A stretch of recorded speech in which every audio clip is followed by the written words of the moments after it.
Naam, karibu tena. Unajua, wengi wetu tukianza safari za kiroho, tunafikiria hatua ya kwanza ni kujitazama ndani. Sawa, hiyo ni kweli. Lakini, umeshawahi kujiuliza, hatua ya pili ni ipi?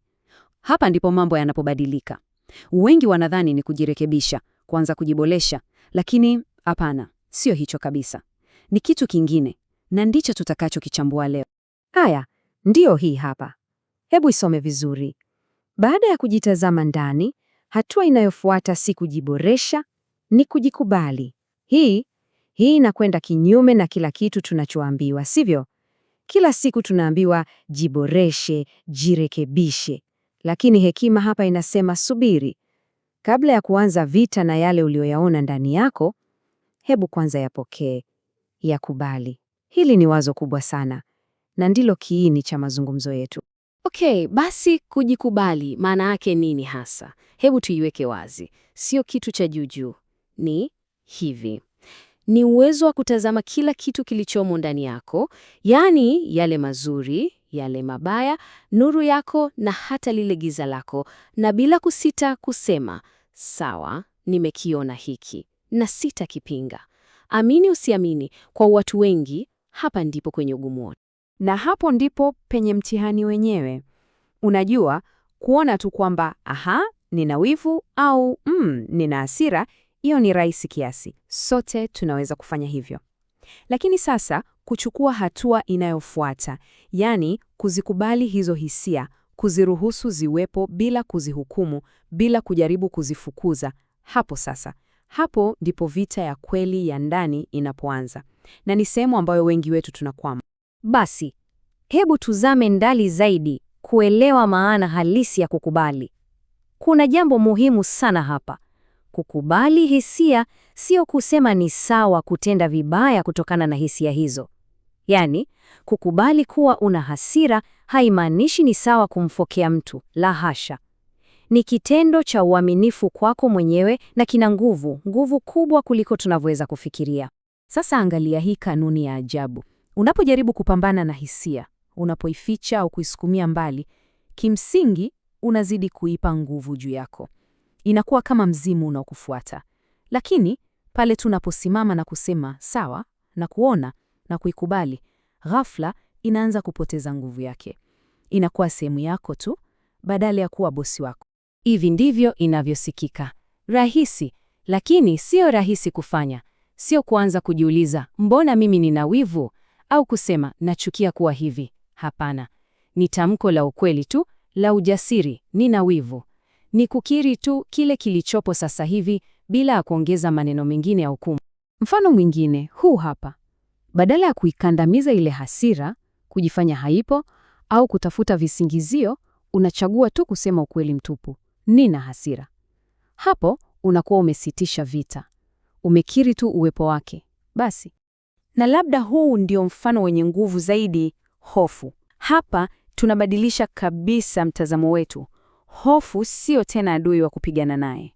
Inakuwa ni sehemu yetu inayohitaji kuonekana, inayohitaji kusikilizwa. Kwa kusema tu nina hofu, unaipunguzia makali. Unainyang'anya nguvu yake ya kukutawala gizani. Sawa, sasa hebu tuunganishe mambo. Hii hatua ngumu ya kukubali inahusianaje na ukuaji wa kiroho? Well, huu ndio msingi wa kila kitu. Bila msingi huu imara wa ukweli, kila kitu kingine unachojenga juu yake kitaporomoka. Ni rahisi sana kudanganyika na kufikiri kuwa mtu wa kiroho ni kuvaa vazi fulani. Vazi la utulivu, vazi la utakatifu, vazi la ukamilifu. Lakini huu wote ni uigizaji tu. Ni barakoa. Na hicho sio kiroho cha kweli. Kwa hiyo, kama kiroho sio uigizaji, basi ni nini? Jibu ni hili. Kiroho cha kweli kinajengwa juu ya ukweli. Ukweli kuhusu wewe ulivyo sasa hivi, na hisia zako zote, hata zile chafu na zisizopendeza. Ukuaji halisi, ukuaji wa kudumu, unaanzia kwenye udongo huo wa ukweli. Swali zuri sana la kujiuliza, sivyo? Tunapoacha ule uigizaji, tunapoacha kuvaa barakoa na kuanza kukubali ukweli wetu wa ndani, kuna mabadiliko makubwa sana yanayoanza kutokea. Sio nje, la, ni ndani, kwenye kiini cha nafsi zetu. Na hapa ndipo tunapoanza kuona matunda ya ujasiri wetu. Ile sauti ya ego, ile inayotaka kuwa sahihi kila wakati, inaanza kunyamaza.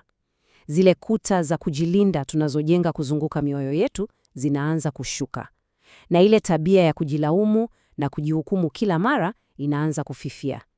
Hapa ndipo amani ya kweli inapoanza kuchipua. Sawa, tumezungumza nadharia nyingi. Sasa, hebu tuingie kwenye vitendo.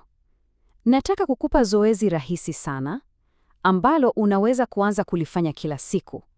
Zoezi la kujenga hii misuli ya kujikubali. Hatua ni 4 tu, lakini zina nguvu ya ajabu. Chagua hisia moja unayotaka kuifanyia kazi, labda hofu, labda hasira. Kisha kaa mahali kimya, jaribu kuisikia mwilini mwako. Iko wapi? Kifuani, tumboni, na muhimu kuliko yote, usiipe lebo ya mbaya.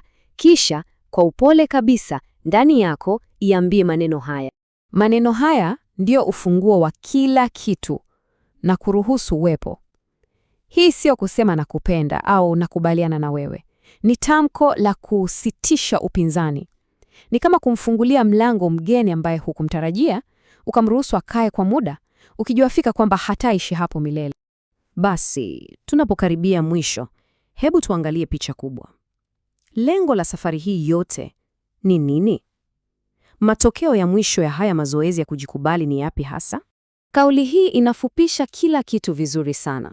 Vile vitu tunavyovikimbia na kuvificha ndani yetu, iwe ni hofu, aibu au upungufu, ndivyo vinavyoendesha maisha yetu bila sisi kujua. Vinatawala maamuzi yetu, mahusiano yetu, kila kitu. Kukubali ni njia ya kurudisha usukani mikononi mwako. Na labda hili ndilo jambo la muhimu zaidi la kuondoka nalo leo. Safari hii haihusu kuwa mkamilifu, kuwa mtu asiye na makosa. Hilo haliwezekani.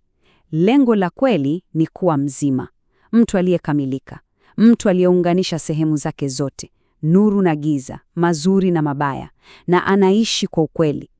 Ni kuwa kama vile vyombo vya Kijapani vinavyotengenezwa kwa dhahabu kwenye nyufa, ambapo mapungufu ndio yanavyovifanya viwe vya thamani zaidi. Na tunamalizia na wazo hili zuri lenye matumaini.